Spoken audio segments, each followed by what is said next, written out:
अस्सलामुअलैकुम, सभी को रमज़ान मुबारक हो। रमज़ान इबादत का महीना है या हिजरी कैलेंडर का 9वां महीना होता है। इस्लाम के मुताबिक अल्लाह ताला ने अपने बंदों पर 5 चीज़ें फ़र्ज़ की हैं, जिसमें कलमा, नमाज, रोज़ा, हज और ज़कात शामिल हैं। कलमा मुसलमानों का अकीदा है। नमाज तो रोज़ाना ही पढ़ी जाती है, लेकिन रोज़े का फ़र्ज़ अदा करने का मौका रमज़ान में आता है। हदीसों के मुताबिक रमज़ान में हर नेकी का सवाब 70 नेकियों के बराबर होता है और इस महीने में इबादत करने पे 70 गुना सवाब हासिल होता है। इसी मुबारक माह में अल्लाह ने अपने आखिरी रसूल हज़रत मोहम्मद सल्लल्लाहु अलैहि वसल्लम पर कुरान नाजिल की थी। कुरान में अल्लाह ताला फरमाता है, ए रसूल सल्लल्लाहु अलैहि वसल्लम, उसी अल्लाह ने यह किताब तुम पर हक़ के साथ नाजिल की है। यह उन सब आसमानी किताबों से तस्दीक करती है जो इससे पहले नाजिल हुई, और उसी ने तौरात और इंजील को नाजिल किया। इस्लामी तारीख के मुताबिक दूसरी हिजरी में रमज़ान के रोज़े फ़र्ज़ किए गए थे। इसी साल सदक़े फ़ित्र और ज़कात का भी हुक्म नाजिल हुआ था। रमज़ान को रोज़ों से पहले मुहर्रम की 10 तारीख को अशुरा का रोज़ा भी रखा जाता था, लेकिन यह इख्तियारी था। जब अल्लाह के रसूल हज़रत मोहम्मद सल्लल्लाहु अलैहि वसल्लम मक्का से हिजरत करके मदीना तशरीफ़ लाए, तो आपने देखा कि मदीना के बाशिंदे साल में 2 दिन खेल तमाशे के ज़रिए खुशियाँ मनाते थे।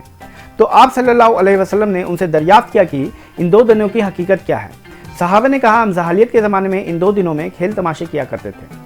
चुनांचे रसूलुल्लाह सल्लल्लाहु अलैहि वसल्लम ने फरमाया, अल्लाह ताला ने इन 2 दिनों को बेहतरीन दिनों में बदल दिया है। वह ईद उल अज़हा और ईद उल फित्र है। इस तरह दूसरी हिजरी के शव्वाल महीने की पहली तारीख को ईद मनाने की शुरुआत हुई। अल्लाह ताला ने ईद की खुशियाँ मुसलमानों के सर पर फतेह और इज्जत का ताज रखने के बाद अता फरमाई। अल्लाह ने रोज़े क्यों फ़र्ज़ किए? इसका जवाब खुद अल्लाह ताला ने कुरान करीम में दिया है। अल्लाह ताला फरमाता है, ए ईमान वालों, तुम पर उसी तरह रोज़े फ़र्ज़ किए गए हैं जैसे तुमसे पहले के लोगों पर फ़र्ज़ किए गए थे, ताकि तुम परहेज़गार बन सको। यानी मुसलमानों से पहले नसरानियों यानी ईसाइयों, यहूदियों और उनसे पहले की कौमों पर भी रोज़े फ़र्ज़ किए गए थे। रोज़े में फ़ज्र की अज़ान से पहले से लेकर मगरिब की अज़ान यानी सूरज ढलने तक खाने और पीने पर पूरी तरह पाबंदी होती है। इतना ही नहीं, इस दौरान हर बुरे काम से खुद को दूर रखना होता है। यहाँ तक कि झूठ बोलने और गुस्सा करने से भी परहेज़ करना होता है। और रोज़े में बुराइयों से दूर रह के बंदा परहेज़गार बनता है। ऐसा नहीं है कि रोज़े में सब लोगों पर ही रोज़े फ़र्ज़ किए गए हैं। जो लोग बीमार हैं और उनसे रोज़े रखने की हिम्मत और ताकत नहीं है, तो उन्हें छूट दी गई है। ऐसे लोग मोहताजों को खाना खिला के अपना फ़र्ज़ अदा कर सकते हैं। कुरान में अल्लाह ताला फरमाता है, गिनती के चंद दिन रोज़े रखने के हैं। फिर अगर तुम में से कोई बीमार हो या फिर सफ़र में हो, तो दूसरे दिनों में रोज़े रखकर गिनती पूरी कर लो।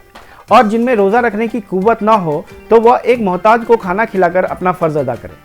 फिर यदि कोई अपनी खुशी से ज़्यादा नेकी करे, तो उसके लिए वो बेहतर है। और अगर तुम रोज़े रखो, तो यह तुम्हारे हक़ में ज़्यादा बेहतर है। अगर तुम जानते हो रमज़ान वह मुक़द्दस महीना है जिसमें कुरान नाजिल किया गया है, जो लोगों के लिए सरपराह हिदायत है और जिसमें रहनुमाई करने वाली और हक़ व बातिल की तमीज़ सिखाने वाली वाज़ेह निशानियाँ हैं। ऐ मुसलमानों, फिर तुम में से जो कोई इस महीने में मौजूद हो, तो वह रोज़े ज़रूर रखे, और जो बीमार हो या सफ़र में हो, तो वह दूसरे दिनों में रोज़े रखकर अपनी गिनती पूरी करे। अल्लाह तुम्हारे हक़ में आसानी चाहता है और तुम्हारे साथ दुश्वारी नहीं चाहता। और शुमार का हुक्म इसलिए दिया गया है ताकि तुम रोज़े की गिनती पूरी कर लो और उसके लिए अल्लाह की बड़ाई करो जो हिदायत उसने तुम्हें दी है, और तुम उसके शुक्रगुजार बनो। रमज़ान के महीने में जमात के साथ क़यामुल लैल यानी रात को नमाज़ पढ़ने को तरावी कहते हैं। इसका वक्त रात में इशा की नमाज के बाद और फ़ज्र की नमाज से पहले तक का है। हज़रत मोहम्मद सल्लल्लाहु अलैहि वसल्लम ने रमज़ान की क़यामुल लैल में बेहद दिलचस्पी ली है। आप सल्लल्लाहु अलैहि वसल्लम ने फरमाया, जिसने ईमान के साथ और अज़र व सवाब हासिल करने की नीयत से रमज़ान में क़यामुल लैल किया, उसके पिछले सारे गुनाह माफ़ कर दिए जाएंगे। आप सल्लल्लाहु अलैहि वसल्लम ने फरमाया, यह एक ऐसा महीना है जिसका पहला हिस्सा अल्लाह की रहमत है, दरमियानी हिस्सा मगफिरत है और आखिरी हिस्सा जहन्नुम की आग से छुटकारा है। रमज़ान के तीसरे हिस्से को अशरा भी कहा जाता है। आप सल्लल्लाहु अलैहि वसल्लम ने फरमाया, रमज़ान के आखिरी अशरे की ताक रातों में लैलतुल कद्र की तलाश करो। लैलतुल कद्र को शब कद्र भी कहा जाता है। शब कद्र के बारे में कुरान में अल्लाह ताला फरमाता है, बेशक हमने कुरान को शब कद्र में नाजिल किया है, और तुम क्या जानते हो कि शब कद्र क्या है? शब कद्र 1000 महीनों से बेहतर है। इस रात में फरिश्ते और रूहुल आमीन यानी जिब्राहील अलैहिस्सलाम अपने परवरदिगार के हुक्म से हर काम के लिए ज़मीन पर उतरते हैं। यह रात फज्र होने तक सलामती है। मुसलमान रमज़ान की 21, 23, 25, 27 और 29 तारीख को पूरी रात इबादत करते हैं और अल्लाह से जहन्नुम की निजात की दुआएं मांगते हैं। रमज़ान का तारुफ़ी खुतबा सैयदना हज़रत सलमान फ़ारसी रज़ी अल्लाह अन्हु फरमाते हैं कि शाबान की आखिरी तारीख को नबी अकरम सल्लल्लाहु अलैहि वसल्लम मिंबर पर तशरीफ़ फरमा हुए और इरशाद फरमाया, اے لوگوں، تم پر ایک عظیم اور مبارک مہینہ سایہ فگن ہونے والا ہے۔ ایک ایسا مہینہ جس میں ایک ایسی رات ہے جو 1000 مہینوں سے بڑھ کے ہے۔ اللہ تعالیٰ نے اس مہینے کے دنوں کا روزہ فرض اور رات کی عبادتیں نفل قرار دی ہیں۔ جو شخص اس مہینے میں ایک نیک عمل کے ذریعے اللہ تعالیٰ سے قرب حاصل کرے تو وہ ایک ایسا ہی ہے جیسے دوسرے مہینے میں فرض عمل کرے، اور جو شخص کوئی فرض ادا کرے وہ ایسا ہی ہے جیسے دوسرے مہینوں میں 70 فرض ادا کرے۔ اے لوگوں، یہ صبر کا مہینہ ہے اور صبر کا ثواب اور بدلہ جنت ہے، اور یہ لوگوں کے ساتھ حسن سلوک اور خیر خواہی کا مہینہ ہے۔ اس مہینے میں مومن کا رزق بڑھا دیا جاتا ہے۔ جو آدمی اس مبارک مہینے میں کسی روزے دار کو افطار کرائے گا تو اس کے گناہ معاف کر دیے جائیں گے، اسے جہنم سے آزادی کا پروانہ ملتا ہے، اور روزے دار کے ثواب میں کمی کیے بغیر افطار کرانے والے کو بھی اس کے برابر کے ثواب سے نوازا جاتا ہے۔ یہ سن کر صحابہ نے عرض کیا، اے اللہ کے رسول صلی اللہ علیہ وسلم، ہم میں سے ہر آدمی خود میں اتنی گنجائش نہیں پاتا کہ وہ دوسرے کو افطار کرائے اور اسے ثواب حاصل کرے۔ اس سوال پر رحمت عالم صلی اللہ علیہ وسلم نے اپنے صحابہ کو ایسا جواب دیا جس سے ان کی مایوسی خوشی میں بدل گئی۔ آپ صلی اللہ علیہ وسلم نے فرمایا، اللہ تعالیٰ نے انعام ہر اس شخص پر فرمایا ہے جو کسی بھی روزے دار کو ایک گھونٹ دودھ یا لسی یا ایک کھجور، یہاں تک کہ ایک گھونٹ پانی پلا کر بھی افطار کرا دے۔ ہاں، جو شخص روزے دار کو پیٹ بھر کھانا کھلائے تو اللہ رب العالمین اسے قیامت کے دن میرے حوض کوثر سے پانی پلائے گا، جس کے بعد اسے کبھی پیاس نہیں لگے گی، یہاں تک کہ وہ ہمیشہ کے لیے جنت میں داخل ہو جائے گا۔